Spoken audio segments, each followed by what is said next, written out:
ભગવાનના આ જે નામ છે ને એમાં એક ભગવાનનું નામ છે પરમ સ્પષ્ટ. શું નામ છે? બ્રાહ્મણો બોલે તુલસી દળ હાથમાં રાખો, પરમ સ્પષ્ટાય નમઃ. તો એમાં ભગવાનનું એક નામ છે પરમ સ્પષ્ટ.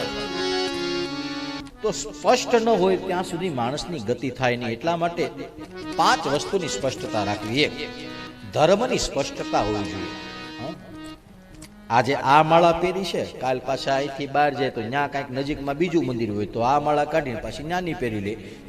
ત્યાંથી પાછા વિદેશ જાય તો ત્યાં કોઈક સંતો પધરામણી કરવા આવે, કોઈ બીજા ત્રીજા આવે, કોઈ મારી જેવું જાય કે હવે તો કીધું એ માળા કાઢી નાખો, હું મારી પહેરાવું છું. એ પાછી ત્યાં કાઢી નાખે, પાછા અહીંયા આવે તે બાપુજી એમ કે આપણે તો હરિભગત છીએ, આપણે પાછી કાઢી નાખે, પાછી પહેરે, આપણે તો વૈષ્ણવ છીએ, આપણે તો આ પહેરવાની, પાછી ઓલી કાઢીને.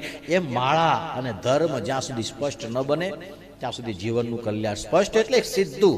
ભગવાન ધર્મની અંદર ગૂંચ ન હોવી જોઈએ, કારણ કે ગૂંચવાયેલો તો દોરોય કામ નથી આવતો, ધર્મ ક્યાંથી કામ આવશે?